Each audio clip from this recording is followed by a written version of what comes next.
반복되는 일상의 노선을 벗어나 타인의 교양에 올라타고 싶은 분들을 위해 준비했습니다.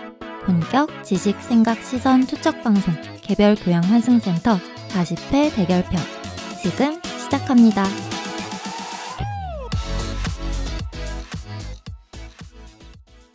안녕하세요.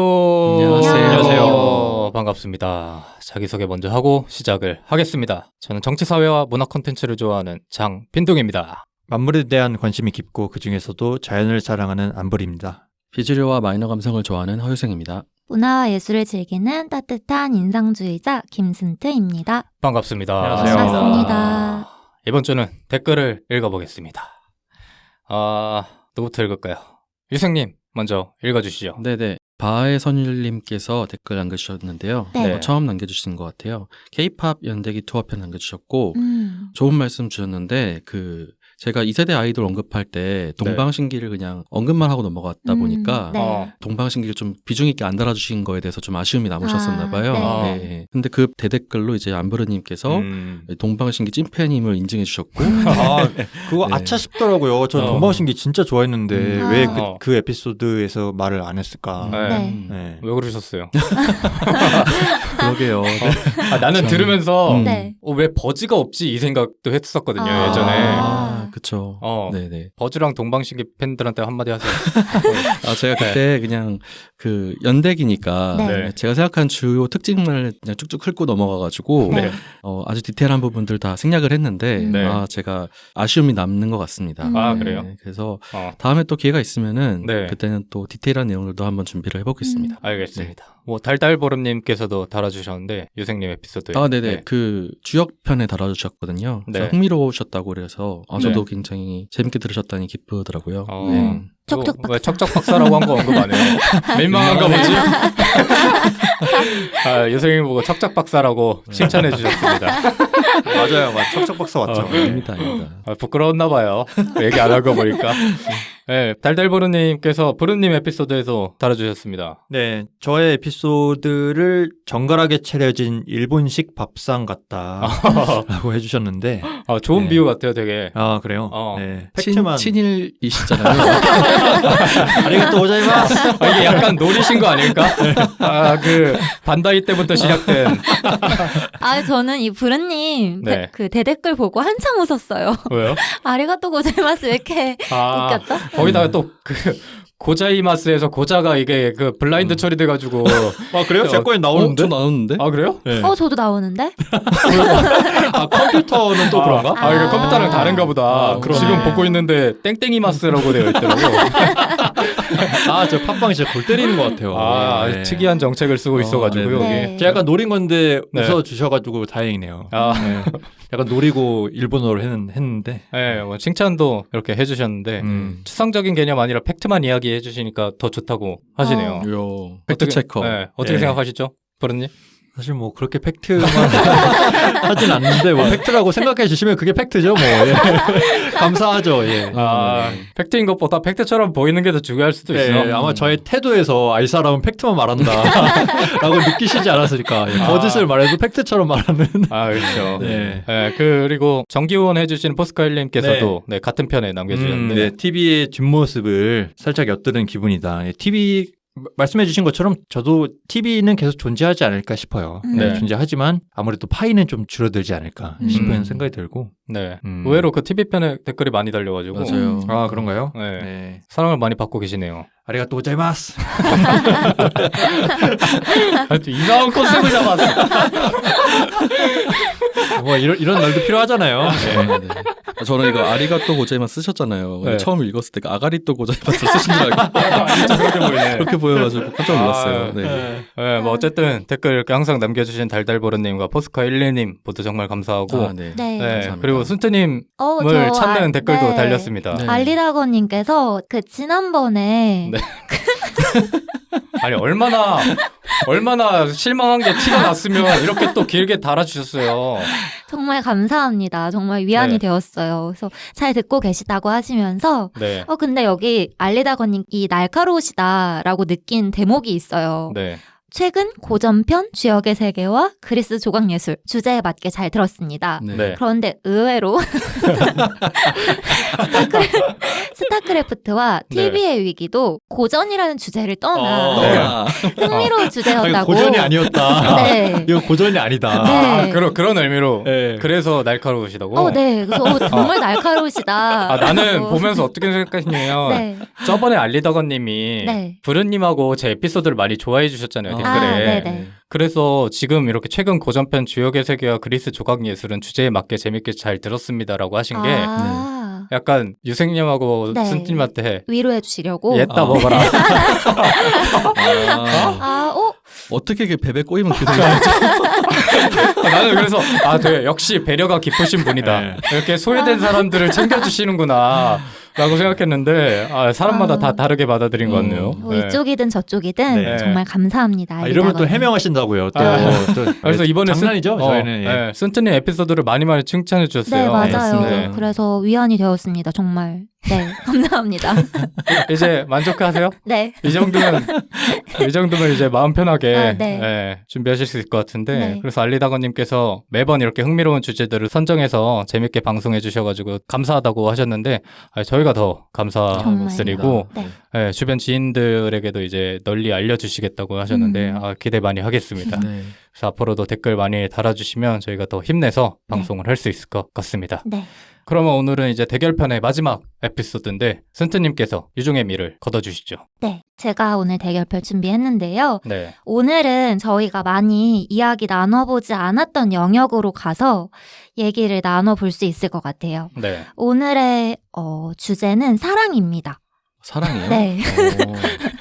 사랑인데요. 네. 일단 이야기를 본격적으로 시작하기 전에 최근에 그 언론에서도 그렇고 젊은이들 사이에서 네. 연인 간에 그 발생할 수 있는 여러 가지 상황에 대한 이슈들이 막 논쟁으로 불붙고 있잖아요. 네. 예를 들면 깻잎 논쟁부터 시작해서 새우 논쟁, 패딩 지퍼 논쟁, 블루투스 논쟁 등등이 있어요. 다 들어보셨죠? 그 뒤에 거 두 개는 모르겠어요. 저도 그래요? 새우까지만 들어봤는데. 네. 패딩 지퍼 논쟁은 네. 추운 날이에요. 네. 양손에 물건이 가득하고 패딩 지퍼 열려 있는 거예요.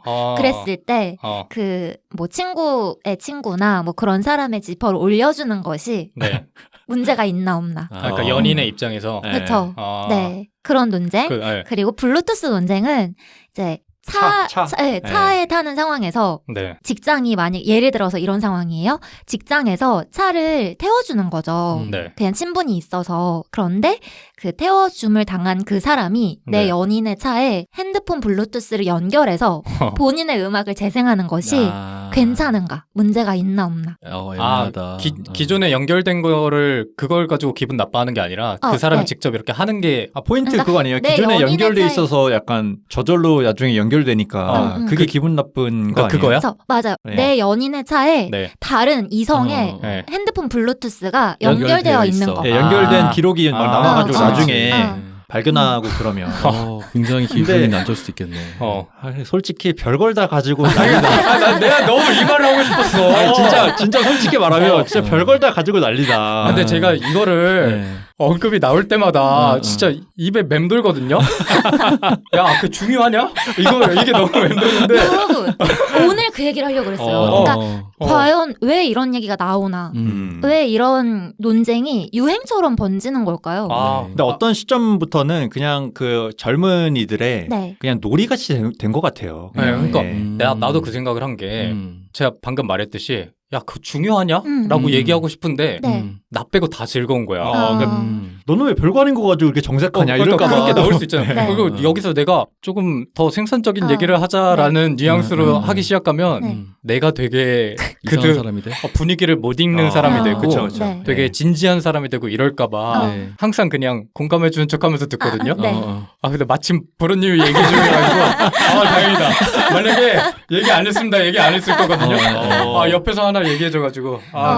그럼 그냥 놀이다. 젊은이들의 저는 놀이가 그냥 짚어진 거다. 유희다. 예. 근데 논쟁이잖아요, 일종의. 네. 이 논쟁이 또 역사적으로 언제 있었나 생각해 보니까 네. 번뜩 떠오르는 건 조선시대 때 예송 논쟁 들어보셨나요? 아니 갑자기 예송? 역시 유생. 또 이제 니값을 하기 네. 위해서 그렇게 오래 올라가는 거야? 예송 논쟁이 갑자기 생각나는 거예요. 네. 그게 상복을 몇 년 있느냐 가지고 싸운 거였잖아요. 네. 맞네. 그러니까 되게 사소한 일이 어떻게 보면 정치화된 거잖아요. 네. 근데 그게 왜 일어났냐면은 일종의 이제 정치판에서 왜 그런 사소한 일까지도 정치에 개입됐느냐 생각해 보면은 네. 그 당시에 뭐 임진왜란, 뭐 병자호란 양란이 있었던 시기이기도 하고 네. 경신대기근이라 그래가지고 사람들이 되게 많이 굶어 죽었던 시기였어요. 기근 네. 때문에. 네. 그러니까 엄청난 사회 혼란기 속에서 정치적인 어떤 수단을 가지고 모든 것들을 동원했던 시기였거든요. 네.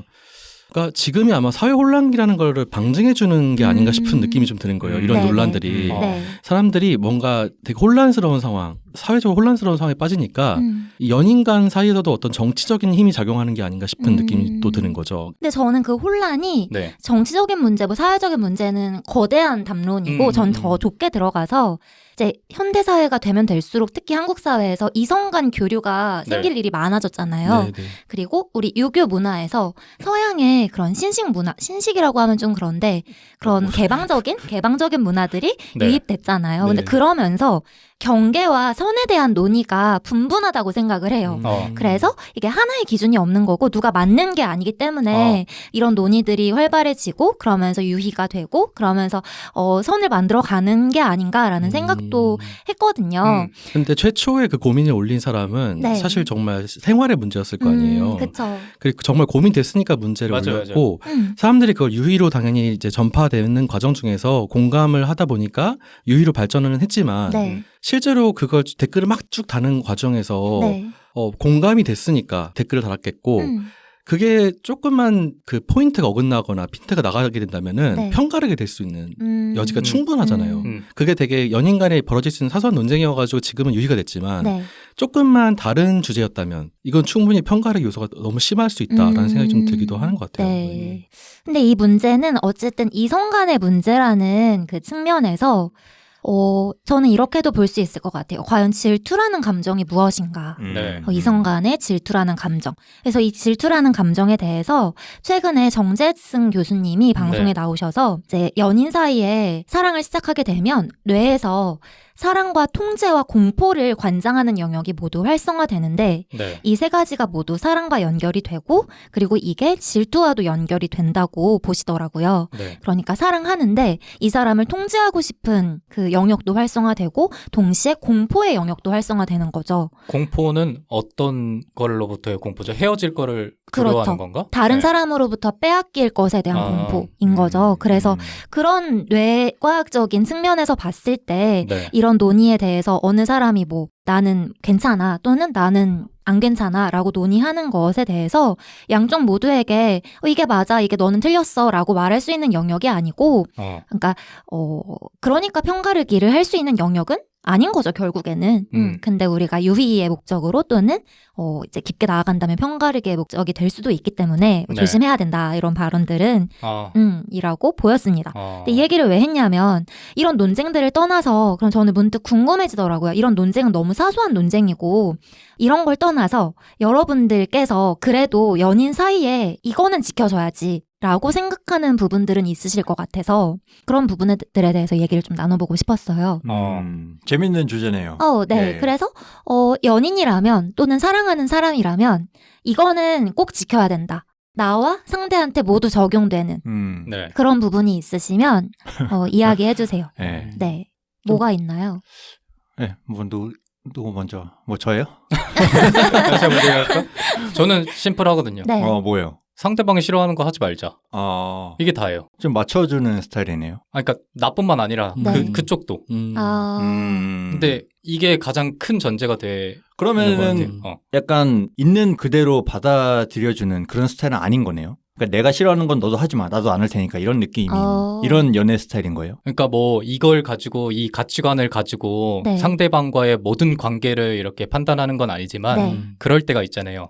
나는 이걸 좋아하는데 상대방은 이걸 싫어해. 네. 예를 들어서 나는 매운 음식을 좋아해. 상대방은 매운 음식을 싫어해. 네. 이런 경우에는 좋아하는 사람이 싫어하는 사람에게 맞춰주자. 라는 거죠. 근데 그런 먹을 거와 같은 경우는 너무 사소하고 그건 당연히 그렇게 해야 되는 거고 막 매운 걸 못 먹는데 피똥 싸면서도 먹어 이럴 수는 없잖아요. 그건 그러니까, 당연한 거고 예를 들면은 뭐 행동 같은 거 그러니까 나는 그거예요. 너의 이런 행동이 싫어. 너 하지 마. 약간 이런 느낌. 그런 걸 떠나서 그런 행동이 뭐가 있냐고. 네. 그런 것도 해요? 약간 내가 싫어하는 행동은 넌 하지 마. 나도 너가 싫어하는 행동 안 할게. 이런 스타일이에요? 아니면은 반대로 사랑이라는 거는 너의 모든 걸 받아들이는 거니까 너가 어떤 행동을 해도 난 좋아. 약간 이런 사람도 있잖아요. 그래서 그 전자인가 해서. 그러니까 저는 그 두 개가 크게 다르지 않다고 여겨지는데 네. 그러니까 물론 그 사람의 모든 면이 좋기 때문에 만나는 거지만 그 사람이 만약에 내가 싫어하는 행동을 한다. 예를 들어서 그럼 얘기할 수 그러니까 있다. 예를 들어서 이 사람이 되게 사람을 좋아하고 술을 좋아해. 네. 근데 그런 모습도 사랑스럽죠. 근데 나는 술을 먹고 집에 늦게 들어가고 연락이 안 되는 걸 되게 싫어해. 네. 근데 이 사람이 계속 그런 행동을 한다? 그 사람은 그런 걸 좋아하는 사람이라서 그런 행동을 하는 거겠지만 네. 연인인 제 입장에서는 그게 어떻게 받아들여지냐면 얘는 나를 배려하지 않고 신경을 쓰지 않는구나 라고 여겨지기 때문에 그런 행동이 싫어지는 거고 충분히 싫을 수 있죠. 그렇게 관계가 깨지기 시작하면 저는 이어가지 않는 것 같아요. 네. 왜 나만 얘기해? 부르님은요? 네, 저는 뭐 거짓말 하지 않게 이런 건 너무 네. 보편적인 거니까 이런 걸 빼고 저만의 어떤 특별한 걸 생각해 봤는데 네. 네. 저는 절제인 것 같아요. 절제. 절제하는 사람이 좋다는 거예요? 네. 어. 저도 그런 사람이고 네.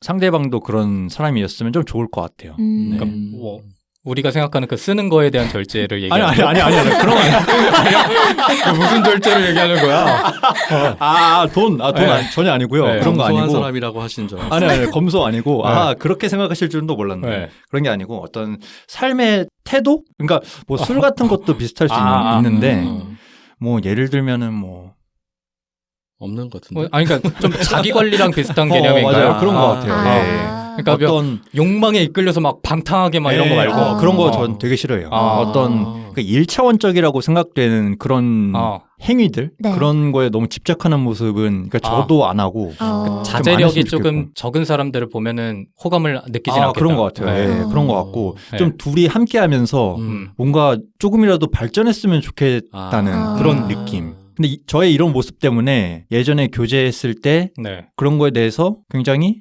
갑갑함? 서운함? 갑갑함? 상대방이 예, 약간 연애가 아니라 약간 뭐 숨막히는? 트레이닝. 이렇게 생각하실 수도 있잖아요. 넌 너무 공자님이야 이렇게. 약간 그런 이렇게 너무 꽉 막힌? 이렇게 생각하시는 분들도 있었죠. 그럴 수 그러니까 있겠죠. 뭐 그쵸, 너는 그럴 너무 수 꽉 있죠. 막혔다. 근데 나는 제 입장은 뭔가 내가 이 사람한테 조금이라도 점점 내가 나아지는 모습을 막 보여주고 싶은 거예요. 근데 그게 어떤 모습에서든지 간에 뭐 그러니까 그런 걸 위해서 종합적으로 이제 저는 막 이제 열심히 사는 모습을 보여줬던 거죠. 제 나름에. 근데 그 사람도 그랬으면 좋겠다. 그러니까 제가 이렇다 보니까 그런 모습 그러니까 나는 나 주말에도 뭐 몇 시에 일어나서 뭐 하고 이렇게 했어. 이런 것들이 그 사람한테는 그러니까 나는 내가 한 걸 얘기한 것 뿐인데 그 사람 입장에서는 나도 이렇게 해야 되나? 이렇게 생각할 수도 있겠다. 라는 생각이 요즘에서야 들더라고요. 네. 숨막히네요. 아니 이게 좀 아니 근데 우리는 그냥 단순한 지인이니까 네. 잘 공감을 못할 수도 있지만 내 연인이 매일 연락하고 매일 보는 그런 사람이 그런 같은 행동을 반복하다 보면 네. 숨 막힌다고 느끼는 사람도 충분히 있을 것 같아요. 그래요. 네. 맞아요. 근데 또 반대로 부르님 입장에서는 내가 그런 사람이니까 상대방도 그랬으면 좋겠다라는 바람은 당연히 가질 수 있는 가질 수 거니까. 있죠. 그렇죠. 유생님은요? 저는 서로 사생활을 지켜주는 사람이었으면 좋겠다는 생각을 항상 했어요. 연인이 사생활이잖아요. 뭐 얼마나 사생활을 갖고 계길래. 또 다른 영역, 나만의 영역? 그쵸. 나만의 영역. 그러니까 저는 특히 우리나라가 좀 그런데 저는 서로의 소유가 됐다고 생각하는 사람이 전 싫거든요. 많죠. 우리나라가 특히 그런 경향이 있죠. 그러니까 나의 일거수일투족을 감시하려는 사람이랑 자기의 일거수일투족을 보고하는 사람이 별로 안 좋거든요. 브르님 같은 스타일일 수도 있겠죠. 어떻게 보면은. 저는 그런 스타일 아니에요. 아니 후자라면은 보고하는. 나는 보고. 이런 사람이라고 자꾸 어필하는 사람. 지금 계속 어필한다고 생각했나 봐. 저는 오해하시면 안 되는 게 막 그렇게 일일이 보고하는 스타일 아니에요. 저는 제 할 일 하고 이런 스타일인데 근데 근데 나 뭐 하는 중이야 이렇게 이 정도는 얘기할 수 있지 않나요? 아, 그렇죠. 그런 네, 거 그러니까, 이렇게 예. 서로 뭐 하냐 네. 이렇게 물어볼 수 있는 건 가능한데 네네. 이제 그거에 병적으로 집착하거나 이제 그런 사람들 있잖아요. 네, 충분히 네. 그러니까 네. 사람이 나는 내 모든 걸 오픈했으니까 너도 오픈해라고 맞아요. 하는 사람들이 많기 때문에 네. 근데 음. 이런 거 보통 어릴 때 연애 그렇게 하다가 나이 들면 좀 희석이 되지 않나요? 에이, 아닌 근데 사람마다 사람들이 다르죠. 있어요. 아, 진짜로? 아, 사실 그 어릴 때 연애가 좀 그런 측면 때문에 질린 걸 수도 있었던 아. 것도 있는 것 같아요. 예. 그래서 마지막에 귀결되는 지점은 네. 서로를 존중해주고 네. 서로 신뢰해주는 것, 예, 그걸로 귀결되는 것 같아요. 네. 상대방의 영역도 인정해주는 인정해주고 자기 스스로 영역도 있어가지고 네. 굳이 연인이 없더라도 자기 삶을 스스로 잘 살아내는 사람. 예. 센터님 뭐예요? 저요? 네. 저는 간단해요. 저는 감정을 숨기지 않는 게 중요해요. 막 화나면은 야 야, 잠깐만 나와봐. 글러브 끼면서 야 나와봐. 그러니까 숨긴다는 게 헤드기어 끼면서 오늘 나랑 한번 죽어보자 이런. 아니, 얘기하지 않는 걸 얘기하는 거야? 아니면 거짓말을 하는 걸 얘기하는 감정을? 둘 다요. 아, 둘 다? 그러니까 내가 안 좋은 감정이 들었으면 말해줬으면 좋겠어요. 너 그걸 진짜- 참는 거 싫어해요. 너 지금 진짜 날 개빡치게 하는구나. 이렇게 얘기하는 게 차라리 나요? 근데 그거를 성숙하게 감정을 이야기하는 맞아요. 사람이라는 네. 옵션이 있어야겠죠. 맞아요. 예, 성숙하게 얘기해야죠. 지금 빈둥님처럼. 개빡치는 걸 뭐라 어떻게 성숙하게? 너로 인해서 내가 화가 났다는 어, 거를 성숙하게 어, 표현하는 사람들이 어, 있죠. 어, 예, 맞아요. 충분히 그럴 수 있죠. 빈둥처럼 누구나 개빡쳤다 이렇게 얘기하진 않아요. 근데 얘기하고 싶은 거 있을 때 좀 참는 스타일이에요. 근데 유생님은 좀 참을 것 같아요. 근데 저도 참는 편이었는데 네. 이제 나이가 들면 생각이 드는 거는 네. 서운한 거, 화난 거, 미안한 거를 참는 것만큼 바보 같은 짓이 없다는 생각이 들어가지고 저도 예, 웬만하면 저는 좀 얘기하는 편인 것 같아요. 요즘에. 저도 예. 그냥 얘기하는데. 연인한테? 연인이든 누구든. 예, 저도. 예. 아, 그래요? 예. 아, 저는 그러니까 연인한테는 안 참지만 네. 사람들한테 그 반대가 돼야 되는 거 아니야? 생각해보니까? 지금 혼란스러운데. 아니에요. 참지 않아야죠. 남들한테 참는데 연인한테 절대 안 참. 아니 말이 이상하게 되는데 그러니까 순팀이 얘기하신 것처럼 연인한테는 숨기지 않는다. 네. 네. 개빡친다 이런 거 말고 내가 지금 느낀 감정을 솔직하게 얘기하는 건 사실 연인 외에는 없는 것 같아. 그러니까요. 그런 거. 그나마 다행이네요. 남한테도 얘기 안 한 것보다 낫지 뭐. 근데 저희가 이 얘기를 네. 나눠보니까 어쨌든 저희 다 연인한테는 그래도 존중과 신뢰가 필요하다라는 얘기로 귀결될 수 있을 것 네. 같아요. 그리고 근데 지금까지 누구 얘기했는지 알 수가 없어. 뭘 대결하겠다는 거야. 지금. 그래서 네. 이제 본격적으로 네.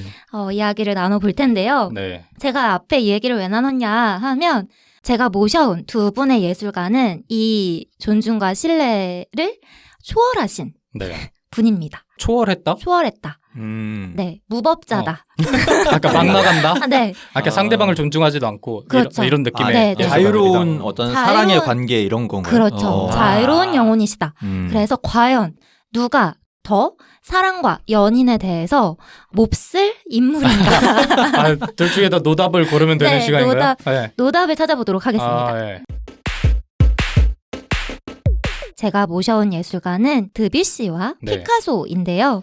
드뷔시는 음악가이고요. 피카소는 화가이시죠. 네. 만약 이 드뷔시와 피카소의 이름을 낯설게 들으시는 분들은 유튜브에만 쳐보셔도 엄청난 자료들이 나와요. 네. 음악도 나오고 그림도 나옵니다. 그래서 한번 검색하시고 들어보시는 것도 좋을 것 같고요. 네.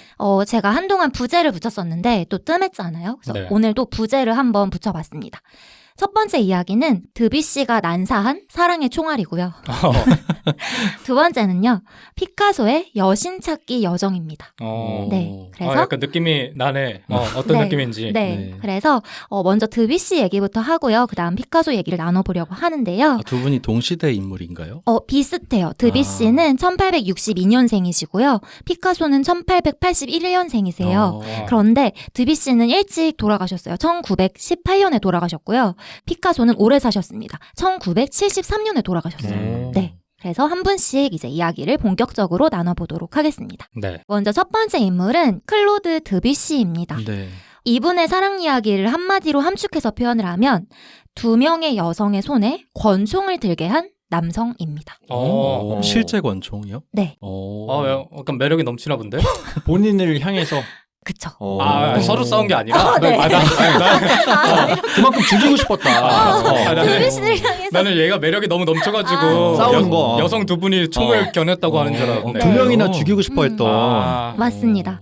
드비씨는 달빛이라는 노래와 목신의 오후라는 클래식 네네. 음악으로 유명하신 그쵸. 분이에요. 네. 특히 달빛이라는 노래는 그 유명한 피아니스트, 우리나라 피아니스트 조성진 씨가 네네. 연주하신 음악이 네. 유튜브에 있거든요. 그래서 네. 찾아보시면 좋을 것 같고요. 우리나라 사람들이 굉장히 좋아하죠. 네, 이 곡을. 맞아요. 안 그래도 들어봤는데 네. 이거라고 생각하는 두 맞아요. 곡 다. 네. 드비씨는 1862년에 프랑스에서 태어나셨습니다. 장남으로 태어났고요. 형편이 좋지가 않아서 궁핍했는데 친척 아주머니가 이 드비씨의 재능을 일찍이 발견하시고 피아노를 가르치기 시작하셨어요. 네. 그런데 천재인 게 2년 배우고 10살에 파리 국립음악원이라는 유명한 음악원에 합격을 합니다. 반항적인 학생이었는데 뛰어난 재능을 가졌기 때문에 음악계에서 일찍부터 인정을 받아요. 근데 드비시의 음악 스타일이 어떠냐면 규칙과 기존의 형식에서 벗어나는 개성이 넘치는 음악적 스타일이에요. 네. 그래서 학교에 들어가서 처음에는 1등을 하지 못하다가 이제 꼽히기 시작한 것이 20대 초반이에요. 22살에 권위 있는 콩쿠르에서 1등을 차지하면서 자신의 개성을 음악의 주류로 만들기 시작했습니다. 네. 네. 그래서 살아 계셨을 때 유명해졌고요. 그리고 인정도 받으셨던 분이에요. 방금 잠깐 말씀드린 것처럼 그 드비시의 음악 스타일은 정해진 규칙이나 화성에서 벗어나서 감각을 표현하는 음악 스타일이에요. 네. 네. 이 부분에서 누구 떠오르시지 않나요? 고흐. 고흐. 네. 그래요? 고흐가- 아예 까먹고 있었어요. 그래요? 그 기억에서 잊혀졌습니다. 고흐가 인상주의 그림을 그렸잖아요. 네. 드비시의 음악 스타일도 인상주의 음악이라고 불러요. 네. 정해진 규칙에서 벗어나서 기존의 질서에서 벗어나서 자유롭고 뭔가 독특한 독창적인 음악을 만들어냈다고 해서 인상주의 음악의 선두주자이자 완성자라고 네. 부릅니다. 그런데 이 음악 스타일이 그의 성격 그리고 그의 삶의 스타일과도 맞닿아 있습니다. 그의 삶도 규칙이나 질서에서 벗어나서 제멋대로였어요. 그리고 막무가내였습니다. 특히 사랑의 측면에서는 네. 정말 제멋대로였습니다. 일단 그러니까, 네. 이런 애들 특징이 진짜 자기 본업에서의 능력만 없었으면 네. 그냥 철컹철컹인 애들 아니야. 근데 그거 있으니까 그냥 그게 좀 낭만적으로 보이는 거지. 네. 네. 이 드비시가 대단한 음악가로 거듭나는 와중에 이 와중에 성격은요. 주변인들이 표현하기를 이기적인 성격이고 자기 이외에는 아무도 사랑하지 않는 성격이고요. 배신맨이었다고 표현을 해요. 배신맨? 배신. 배신. 네. 배신의 배신맨. 아이콘. 배신의 아이콘이다. 그리고 음악에서와 같이 실생활에서도 중요한 건 자신의 감정이고요. 그리고 본인의 감각을 너무 중시했기 때문에 그 감각의 자극을 찾아서 항상 떠다니는 그런 인물이었습니다. 네. 네. 벌써부터 피곤하지 않습니까?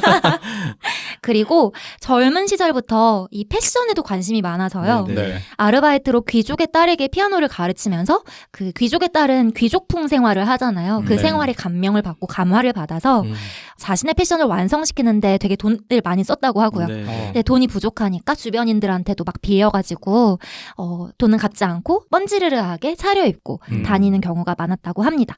굉장히 낭비벽이 심했다고 하고요. 네. 실제로 그 드비시의 인상주의 음악은 명맥이 오래가지 못했다고 해요. 거의 드비시랑 그 친구이자 약간 제자 느낌이 나는 네. 모리스 라벨 이 두 명이 거의 대표적이고 네.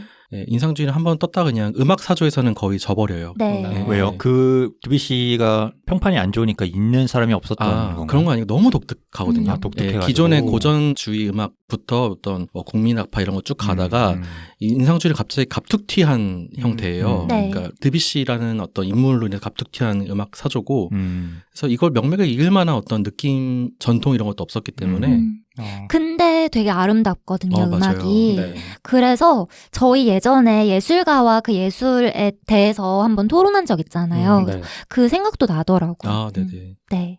어쨌든 이 드비시는 이런 인물이고요. 네. 이제 이런 인물의 본격적인 사랑의 역사를 다뤄보도록 하겠습니다. 네. 드비시 사랑의 역사는 19살부터 시작이 됩니다. 19살 때 피아노 반주 아르바이트를 하게 돼요. 피아노 반주 아르바이트를 하면서 만난 여성이 있는데요. 네. 바로 마리 바니에라는 여성입니다. 이 여성은 아마추어 성악가인데 네. 유부녀였어요. 그리고 어. 30살이었습니다. 아. 드뷔시가 19살 때 30살 유부녀 아마추어 성악가인 마리 바니에를 만납니다. 둘은 사랑에 빠집니다. 사랑에 빠지는데 마리 바니에 부인은 남편이 있었기 때문에 네. 금지된 사랑이죠. 하지만 드뷔시는 굴하지 않아요. 이 여성을 사랑하는데 네. 이 남편이 재력가였습니다. 앙리라는 이름을 가진 은행가였는데요. 네. 신기한 것이 이 앙리와도 드뷔시가 관계를 가져요. 친분을 가져요. 아, 놀래라. 갑자기. 네. 막 얘기를 그렇게 하면 어떡해. 앙리는 남자. 남성이죠. 네, 네, 남성이죠. 깜짝 놀랐네. 네, 앙리라는 여자도 있었나? 네. 이 앙리가 대인배인 것이 어. 드뷔시를 음악적으로 후원을 합니다. 어. 네, 그래서 연습실도 마련을 해주고요. 그 재정적으로도 후원을 해줘요. 그러니까 그 사실을 알면서도. 네, 알았다고 자료가 남아 있는데 네. 알면서도 드뷔시를 후원했다고 해요. 그러니까 음악적인 재능에 매료가 된 건지 네. 아니면은 얘를 좀 이렇게 후원을 해서 그냥 빨리 나아가게 해서 부인과의 관계는 좀 지나간 일로 하고 싶었던 건지는 모르겠지만 후원을 하고요. 그리고 드뷔시가 이제 유학을 가게 되거든요. 네. 그 유학을 갈 때에도 재정적인 지원을 했다고 합니다. 근데 예전에는 그런 경우가 빈번하지 않았나? 엄청 많아요. 네. 네. 그냥 뭐 진짜 예술적으로 마음에 든다 그러면 네. 그 사람이 설령 내 부인과 이렇게 불륜을 한다고 해도 네네. 그렇게 지원해주는 경우가 많았을 것 같기도 하고 맞아요. 네. 제가 볼 때는 네. 걔도 불륜을 하고 있었을 거예요. 진정으로 사랑하지 않았다.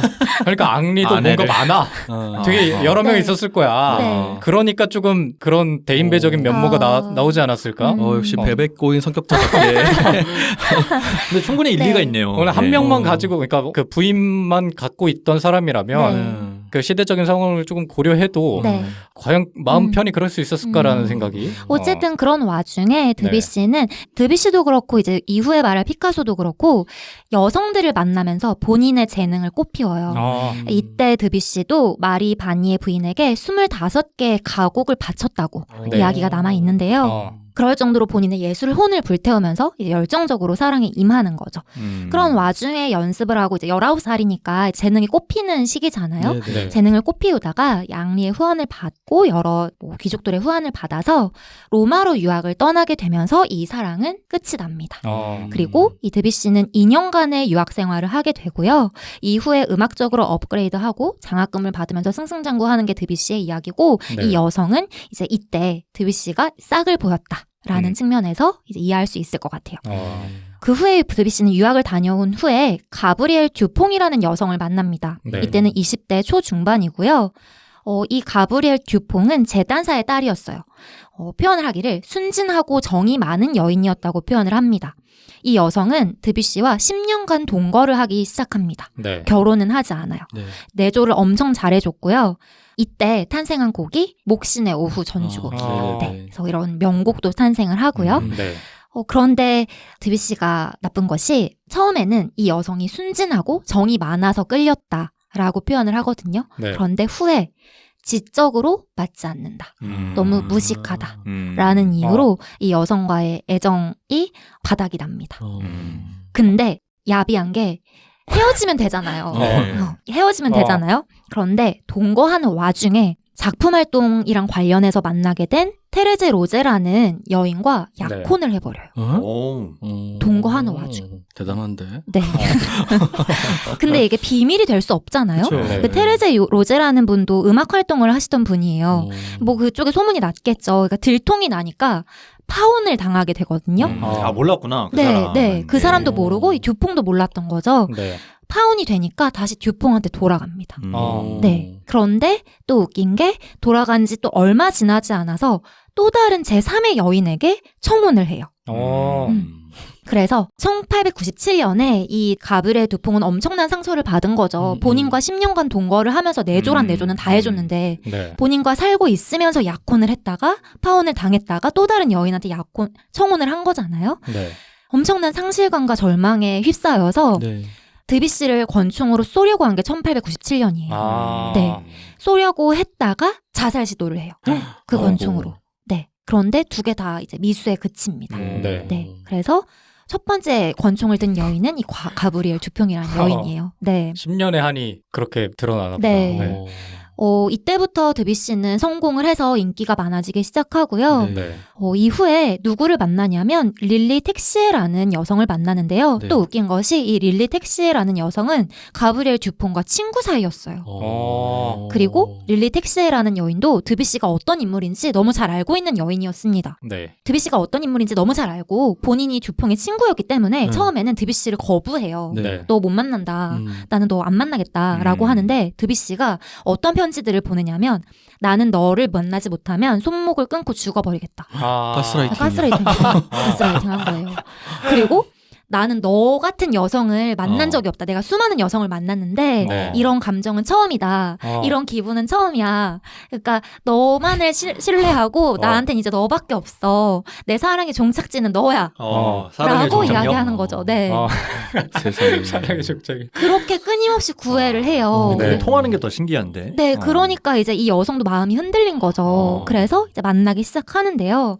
이때 또 탄생한 음악이 교양시 녹턴 중에 사이렌의 노래를 또 그녀에게 헌정을 합니다. 네. 그러니까 만나는 여성들마다 그 예술적 재능을 꽃피워서 뭐 노래도 선물하고 가곡도 만들고 로맨티스트네. 네. 합니다. 그리고 드디어 이 첫 번째 결혼을 하는데요. 네. 결혼했구나. 이 결혼한 때가 1899년 10월입니다. 네. 아까 권총 사건이 일어난 때가 1897년이었거든요. 그러니까 채 2년이 지나지 않아서 이 여성과 결혼을 합니다. 네. 그리고 결혼 생활을 하는데 오래 가지 않아요. 얼마나 갔을 것 같으세요? 한 1년? 3년이면 길게 갔겠지. 전 연 단위로 안 갔을 것 같아요. 이 정도의 사람이면 네. 월 단위로 가야 된다.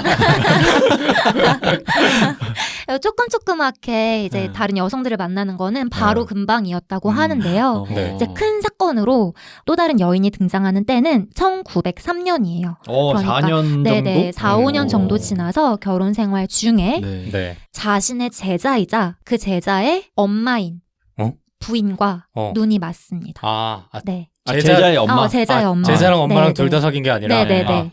제자의 엄마와 눈이 맞고요. 네. 이 여성은 아까 처음에 제가 말씀드렸던 그 마리 바니의 부인 있잖아요. 네. 그 부인과 상당히 유사한 조건을 가지고 있어요. 은행가의 부인이었고요. 네. 재력가였어요. 그리고 이 여성도 음악을 했다고 하고요.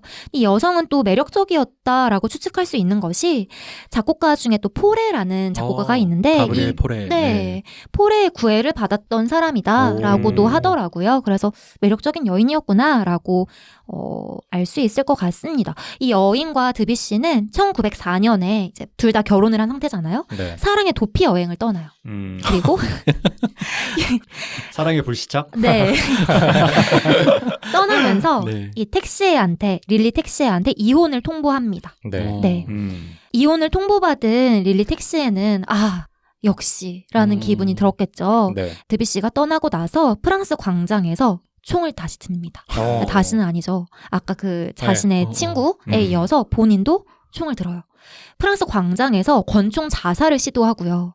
이때 목숨을 잃진 않았는데 척추에 회복 불능의 상처를 받아서 네. 이제 그 후로 계속 고생했다라는 이야기가 남아 있습니다. 드뷔시는 떠나면서 이 릴리 텍시에한테 위자료나 생활비를 제대로 주지 않고 네. 떠났고요. 이 사건은 신문 일면을 장식하면서 이때 드뷔시의 후원자들도 많이 떠나갔다고 해요. 이제 너무 꼴통이다. 너무 안 되겠다. 인간 말종이다. 라는 생각을 했겠죠. 네. 그리고 드뷔시는 뭐 이 사건뿐만이 아니고 뭐 여러 가지 사건 때문에 세간의 눈을 피해서 영국으로 이주를 합니다. 그리고 이때 엠마와의 사랑을 표현한 곡이 기쁨의 섬이라는 곡이에요. 네. 근데 지금 우리는 듣는 사람으로서 되게 이 곡을 아름답게 듣고 되게 사랑을 표현한 곡이구나 하겠지만 이때 당시에 뭐 릴리 텍시에나 가브리엘 두퐁이 이 곡을 들으면 저는 피가 거꾸로 쏟 피가 거꾸로 쏘는 걸 떠나서 진짜 정신 착란이 왔을 것 같아요. 이 곡은 되게 아름답다고 평판을 많이 받는데요. 아름다운 선율과 화려한 기교 그리고 기쁨과 환희가 잘 표현되어 있는 곡이고요. 네. 이 부인과 도피 생활을 하다가 1904년에 결혼을 하고 딸을 얻게 돼요. 그리고 이 부인과도 1908년에 정식 부부가 됩니다. 네, 이때 이제 엠마 다르 다크 부인과 결혼을 해서 낳은 아이가 슈슈라는 딸이에요. 네. 그리고 이 슈슈를 위한 피아노 모음곡이 작곡이 또 되어 있어요. 드뷔시는 이후에 직장암으로 고생하다가 네. 1918년에 독일군의 폭격으로 그 폭격이 있던 와중에 사망했다라는 자료가 남아 있고요. 네. 슈슈는 이듬해 병에 걸려서 세상을 떠났다라고 하더라고요. 딸. 네, 딸이요. 네. 근데 이런 드뷔시를 간단하게 이렇게 설명을 드렸는데 네. 본인의 모습을 알고 있었다고 하더라고요. 이제 그래요? 자료를 보면은 친구한테 보낸 편지에 내 의지와는 상관없이 사랑하는 사람들한테 상처를 준다. 그리고 시간이 지나면 너무 후회가 된다. 네. 너무 괴롭다. 너무 고통스럽다라는 편지를 보냈다고는 하는데 네. 어쨌든 이렇게 반복을 해가면서 여인들을 상처를 주고 총까지 손에 들게 했던 인물이 드뷔시라는 인물이었습니다. 구글에 드뷔시 쳐보시면은 네. 그 사진이 나와 있거든요. 네. 진짜 못생겼어요. 아, 그래요? 네, 생각보다 되게 못생겼거든요. 네네. 도대체 무슨 마성의 매력인지 모르겠네요. 원래 못생긴 사람한테 빠지면 답이 없지. 맞아요. 그런 것 같더라고요. 근데 엄청난 매력이 있었을 것 같은데. 물론 그러니까 이분이 피아노 곡이나 이런 거 들어보면은 진짜 아름다워요. 네. 그래서 아마 그런 피아노를 쳐주고 그런 모습 홀딱 반하지 않았을까 싶긴 한데 그 당시에는 워낙 또 예술가가 네. 워낙에 또 인기 슈퍼스타 같은 거였으니까. 그렇죠. 네. 거기다가 그 만났던 사람들이 음악을 하거나 재력을 가진 사람들이었기 때문에 네. 그런 능력의 가치를 알아봤겠지. 맞아요. 그래서 드뷔시를 살펴봤는데 네, 이제 네. 드뷔시의 막강한 대결 상대가 등장을 합니다. 예. 바로 피카소예요. 네네. 피카소도 간단히 이제 함축해서 말씀을 드려보면 그의 공인된 여인이라고 불리는 여성은 7명이에요. 그런데 알려진 것만. 네, 그러니까 이름까지 세상에 알려지고 네. 이 여인들이 어떤 여인들인지 밝혀진 기록에 여인들이 남아있는. 네. 네. 그러니까 다른 여인들도 기록에 남아있는 여인들도 있는데 이제 정보를 조금 더 세세하게 찾아볼 수 있는 여인이 7명이고요. 네. 그 중에 2명은 피카소가 죽은 후에 자살했고요. 한 명은 정신병에 걸렸고요. 네. 본인의 의지로 피카소를 떠난 여인은 이 중에 한 명뿐입니다. 네. 7명 중에요. 마성의 남자네요. 그렇죠. 네. 피카소에 대해서도 간단히 먼저 설명을 해드리면 피카소는 입체파를 대표하는 국민화가예요. 제가 왜 국민화가라고 부르냐면 특히 우리나라에서 피카소를 모르는 사람은 없을 것 같아요. 네. 그러니까 이름은 다들 들어봤잖아요. 네. 그만큼 유명한 화가고요.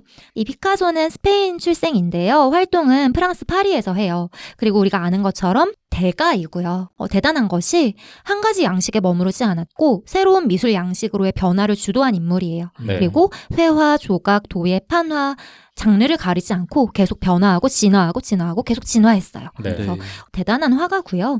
자기애가 넘치는 화가였는데요. 이런 기록이 남아있어요. 나의 어머니는 나에게 말씀하셨다. 만일 너가 군인이라면 너는 장군이 되었을 거야.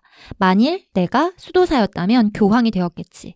대신에 나는 화가가 되었다. 그리고 나는 피카소가 되었다. 라고 네. 본인이 말했어요.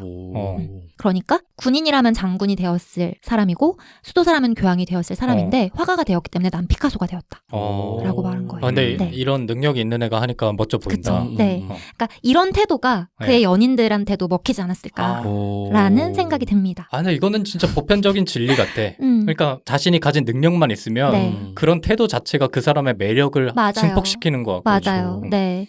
이 피카소의 아버지는 미술 교사였는데 시골의 미술 교사였어요. 화가의 꿈을 꾸었다고 네. 남아 있는데 그러다 보니까 피카소한테 본인의 꿈을 좀 투영시킨 것 같아요. 그래서 일찍부터 미술 공부를 시켰는데 얘가 천재인 거예요. 그래서 두각을 일찍부터 드러냅니다. 네. 그래서 오히려 여러분들이 피카소의 초기 작품을 보시면 피카소가 이렇게 그림을 잘 그렸어? 그렇지. 라고 생각하실 거예요. 네. 한번 찾아보시면 좋을 그림이 16살에 그린 과학과 자비라는 그림인데요. 네.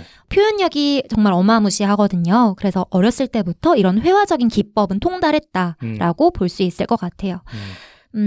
이제 여성의 얘기를 좀 들어가 보면 만난 여성이 너무너무 많은데요. 네. 공인된 여성만 7명이고요. 한 명 빼고 피카소보다 일찍 세상을 떠납니다.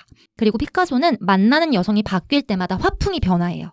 그래서 이 피카소가 여성을 찾아 떠나는 이 여정 속에 피카소의 미술 역사도 진행이 됩니다. 네. 본격적인 여정의 시작 전에 피카소에게는 이 연인과 죽음에 얽힌 일화가 하나 있는데요. 어떤 일화가 있냐면 당시에 피카소가 스페인에서 프랑스로 공부하러 넘어오는 그 과정 속에 같이 공부하다가 같이 파리로 온 카사헤마스라는 친구가 있었어요. 네. 근데 이 친구와 같이 살기 시작했는데 제르메누라는 모델을 알게 됩니다. 그러니까 3명이 친구 사이가 된 거죠. 네. 근데 이 카사헤마스가 제르메누를 좋아하게 된 거예요. 네. 그래서 막 짝사랑하고 막 이렇게 좋아하고 하다가 어느 날 이 카사헤마스가 자신의 감정을 못 참고 고백을 해요. 근데 제르메누는 사랑하지 않았던 거죠. 그래서 거절을 합니다. 카사헤마스를. 네. 카사헤마스가 거절을 당하고 권총 자살을 해버려요. 거기는 권총을 뭐 그 사람 여자야? 죽은 사람이 여잔가요? 아니요. 카사헤마스 남자고요. 제르메누는 여자였어요. 네. 그리고 피카소는 이 일로 충격을 받아요. 그리고 이 주제로 그림을 그리기도 하고요. 이 카사헤마스라는 이 친구가 피카소한테 큰 의미가 있었던 것 같아요. 그래서 네. 카사헤마스의 죽음이라는 주제로 그림을 그리기도 하고요. 이 사건을 계기로 피카소의 청색시대라고 불리는 화풍이 시작되는데요. 네. 왜 청색시대라고 부르냐면 청색을 많이 써요. 근데 청색은 우울의 색깔이잖아요. 네, 네. 그래서 이 당시의 작품을 보면은 되게 우울해요. 되게 네. 어둡고. 그리고 한간에 떠도는 말로는 이때 피카소가 옷도 계속 파란색 옷을 입고 다녔다. 라고 하더라고요. 그러니까 그만큼 시리에 빠져서 우울한 감정으로 다녔다. 그림도 그렇게 그렸다라고 이해할 수 있을 것 같습니다. 네. 이런 사건이 피카소가 파리로 떠나온 초창기에 있었던 사건이고요. 네. 23살에 이제 파리에 와서 가난했던 시절에 첫 번째 여성을 만납니다. 이 여성은 페르난데 올리비에라는 여성이고요. 7년간 동거를 해요. 네. 이 올리비에는 10대에 결혼을 했다가 가정폭력으로 파리에 도망쳐 와 있던 여성이에요. 도망쳐 왔다가 피카소를 만나는데요. 피카소는 이 여성으로부터 프랑스어도 배우고요. 네. 그리고 이제 동거를 했기 때문에 청소며 내조며 이런 거를 받아요. 피카소가. 네. 그러면서 이제 화풍이 첫 번째로 변화합니다. 네. 어떻게 변화하냐면 아까 청색 시대였다고 했잖아요. 네. 장밋빛 시대로 변화해요. 말 그대로 이 여성을 만나면서 피카소의 화풍이 약간 생기가 돌고 네. 붉은빛을 도는 그런 작품들이 만들어집니다. 그리고 주제도 서커스 단원을 그리기도 하고요. 화려한 풍경을 그리기도 하고 이렇게 표현을 하기 시작하고요. 밝아졌네. 네. 그리고 이때 중요한 작품이 아비뇽의 처녀들이라는 작품인데요. 네네. 이때 그려지거든요. 이게 큐비즘의 시초라고 불려요. 이게 네. 큐비즘이 입체주의인데 네. 쉽게 말하면 우리 눈에 보이는 여러 가지 화면을 수없이 분해해서 재구성하는 게 입체주의예요. 네. 네, 그 여러 개의 재구성의 시초가 되는 작품이 아비뇽의 처녀들이에요. 네. 그래서 이때 그려지고요. 이 여성과 7년 동안 동거를 하는데 7년 후에 이제 또 다른 여성이 등장해요. 네. 어떤 여성이냐면 에바 구엘이라는 여성인데요. 아까 드뷔시와 통하는 면이 있는 것이 페르난데 올리비에의 친구였어요. 그래서 피카소가 30살 때 이 에바 구엘을 유혹하기 시작하는데요. 네. 이때 에바 구엘은 또 다른 화가의 애인이었어요, 이미. 근데 피카소가 반해서 또 뺏어요. 네, 유혹합니다. 그리고 재밌게 빼앗습니다. 노네 다들. 네. 이때 피카소는 이 입체주의를 조금 더 발전시켜서 사물을 주제로 한 입체주의적 그림이 많이 그려지고요. 네. 피카소와 만난 지 4년 만에 이 여성은 결핵으로 세상을 떠나게 돼요. 네. 근데 피카소가 이 여성이 아플 때 보살피지 않고 그 사이에 여러 여성을 아이고야. 만납니다. 그럼 어떤 여성들을 만났냐? 여러 여성들을 만나는데 또 네. 이후에 이제 세 번째로 등장하는 여성이 30대 중반에 만난 올가 코클로바라는 여성이에요. 이 여성과는 첫 결혼을 하게 됩니다. 네. 이 여성은 러시아 발레단에서 일을 하던 여성인데요. 발레리나였어요. 네. 이 당시에 발레 공연을 많이 하러 그 순회 공연 중에 피카소를 만났다고 합니다. 이 여성과 동거를 시작한 지 1년이 지나서 결혼을 하게 되는데요. 네. 1921년에 아들도 낳아요. 그래서 이 아들을 모델로 한 그림도 남아있고 하거든요. 이 여성과는 10년간 함께 지냈는데 이 여성이 명문가 자제였어요. 네. 그리고 상류층 여성이었고 피카소한테 이 상류층 문화의 맛을 보여주는 여성이에요. 네. 그래서 이때 당시에 피카소가 러시아 부자들한테 그림이 많이 팔리기 시작하는데 아마도 이 올가 코클로바의 영향이 아니었을까라고 말들을 많이 하고요. 네. 그리고 이때 또 화풍이 변하는데요. 아까 입체주의적 화풍을 전개하다가 올가의 영향으로 고전적인 화풍으로 다시 약간 회귀하는 듯한 모습을 보입니다. 근데 이 이유를 러시아 부자들이 고전적 화풍을 좋아했다. 네. 라고 해요. 그래서 그림이 잘 팔리게 하려면 좀 고전적인 화풍으로 그림을 그려야 했기 때문에 네. 다시 조금 회귀한 게 아닌가라고 보는 시선이 많습니다.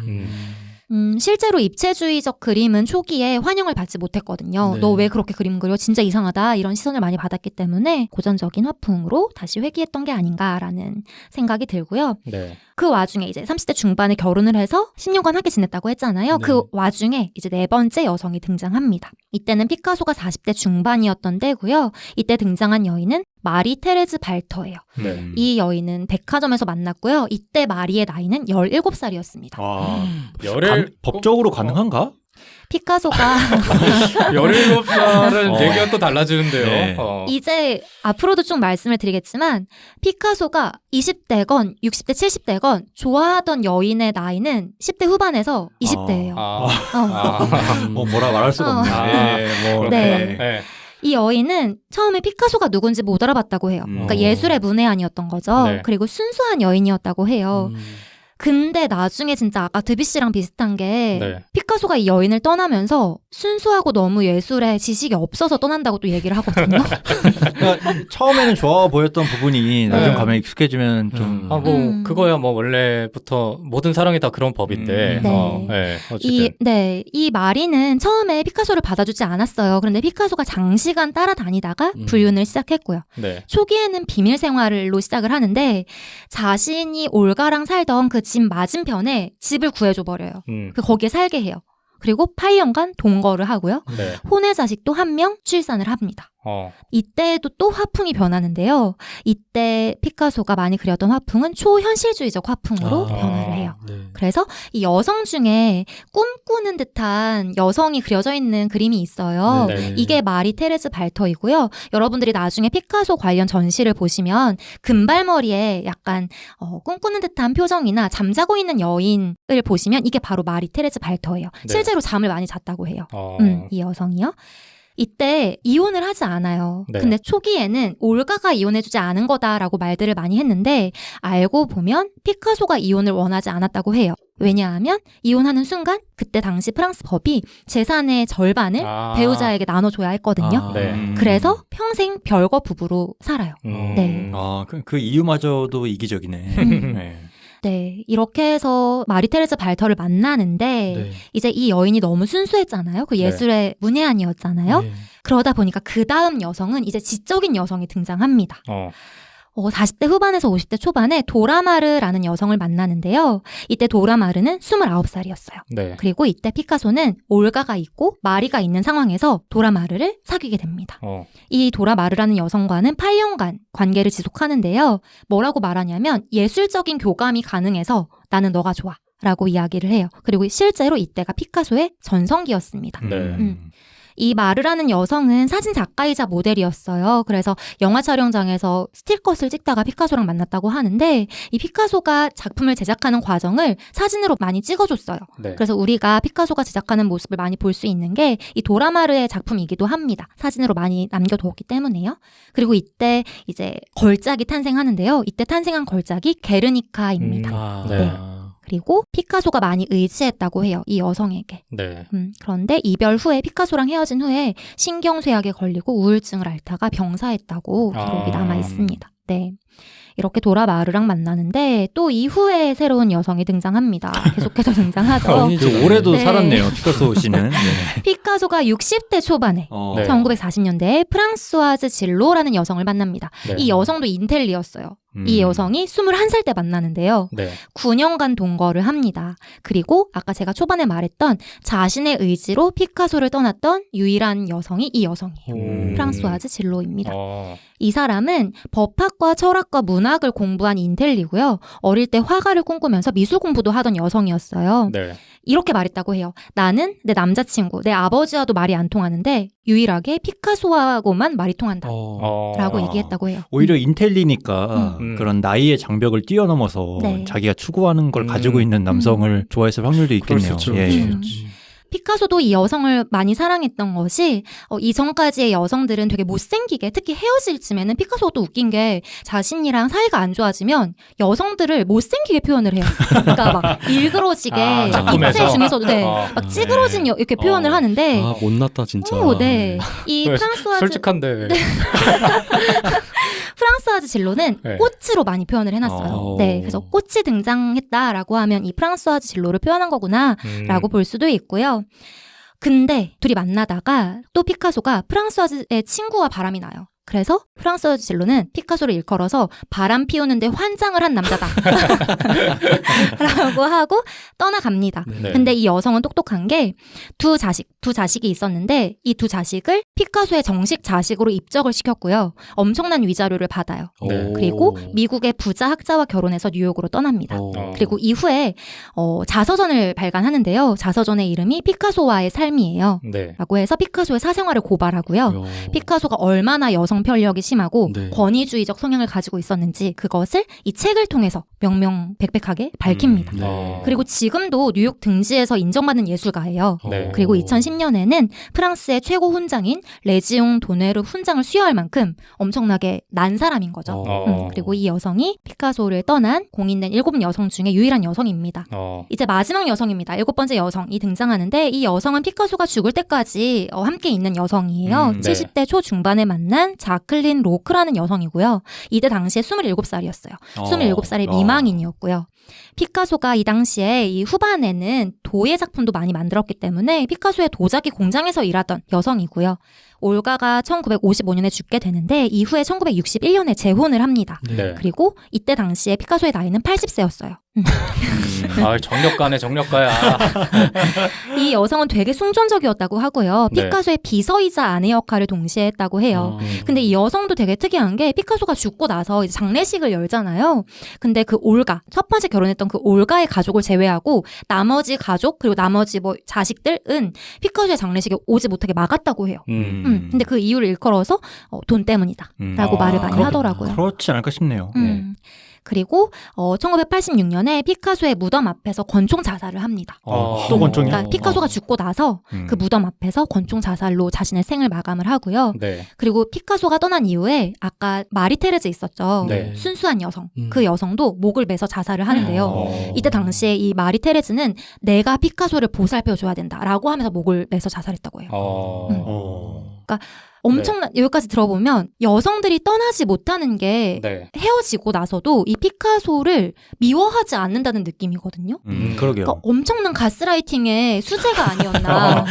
그렇죠. 나르시스트 느낌이 되게 많이 나네요. 네. 라는 생각이 들어요. 그래서 이렇게 해서 그 드뷔시와 피카소를 비교해봤는데 제가 네. 사실은 이후에 결혼 제도란 그런 무엇인가에 대해서도 얘기를 나눠보고 싶었어요. 네. 그런데 이제 끝마칠 시간이 되어서 여러분들이 이 에피소드 듣고 이제 마치시면서 과연 서로를 이제 묶는 제도 또는 연인이라는 그런 사랑의 형태에서는 지켜져야 될 것이 무엇인가 또는 결혼까지 했다면 그 결혼한 사이에서는 그 제도 안에서 무엇을 지켜야 되나 라는 생각을 해보시면 좋을 것 같아요. 이거 재밌을 것 같은데. 아쉽습니다. 시간이 다 돼가지고. 네. 다음번에 저희가 늘상 하는 얘기지만 네. 나중에 사랑 특집을 하게 되면은 네. 아니면 뭐 결혼이나 연인 특집을 하게 되면 한번 네. 다뤄보는 것도 좋을 것 같은데. 그래서 오늘은 대결 네. 특집이었기 때문에 그 문제는 우리가 추후에 이야기할 문제로 네. 남겨놓기로 하고 네. 그러면 드뷔시와 피카소 중에 누가 더 몹쓸 인간인가 투표해보도록 하겠습니다. 자, 빈둥님, 저는 드뷔시. 드뷔시, 저는 그냥 임팩트는 피카소. 푸르님은 피카소, 저도 피카소. 네. 유생님 피카소, 순트님은? 전 둘 다요. 이러면 우리가 뭐가 돼요? 그렇죠. 근데 저도 이 경중으로 따지면 근데 저는 이 후를 보면 그 여성들의 마지막을 보면 저 드뷔시. 드뷔시인 것 같아요. 전 드뷔시. 전 그것 때문에. 저도 그것 때문에. 맞네. 네, 그래서 네. 여기까지 사랑에 관해서 짧게 이야기 나눠봤는데 역시 제가 예상을 했거든요. 저희가 처음 다루는 주제이기 때문에 분명 할 말이 많을 것이다. 네, 그렇습니다. 다음번에 또 기회가 된다면 이야기 나눠보면 좋을 것 같아요. 네. 알겠습니다. 그래서 오늘까지 해서 저희는 이제 대결 특집에서 4번의 주제를 이렇게 다뤄봤는데 처음 해보는 형식이라서 좀 낯설기도 했는데 재밌게 들으셨길 바랍니다. 많은 청취자분들께서 재밌게 들으셨으면 댓글 많이 남겨주시면 좋을 것 같고 그럼 오늘 이렇게 드뷔시와 피카소 사랑에 대한 대결이 맞나 이게? 누가 더 여성 편력이 심한 거 아닌가요? 누가 더 노답인가에 대한 대결은 여기서 마치도록 하겠습니다. 네. 고생 많으셨습니다. 수고하셨습니다. 수고하셨습니다. 감사합니다.